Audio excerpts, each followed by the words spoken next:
আমি মানবতার দ্বারে দেব তালা মেরে ফেলবো চাবি ছুঁড়ে। আমি মনের খুশিতে সকাল বিকাল বেড়াবো ঘুরে ঘুরে। আমি শোষণ দেখে ভাষণ দেব, বলবো চলছে বেশ।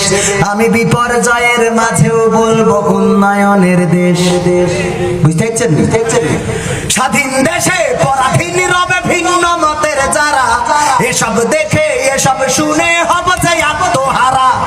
স্বাধীন দেশে পরাধীন রবে ভিন্ন মতের যারা, এসব দেখে এসব শুনে হবে যে আত্মহারা। তবে তো আমি পারবো হতে সুশীল নাগরিক, তাই তো আমার বিবেককে জানাই হাজার ধিক তোমায় ধিক, ও আমার সুশীল নাগরিক। ধিক তোমায় ধিক, ও আমার টিভির নাগরিক। টিভিতে আছে না নাই এরকম কিছু আল্লাহর ওলি? দেশে যা হয় হোক, কিন্তু ওরা কোনো বিষয় নিয়ে কথা বলতে চায় না।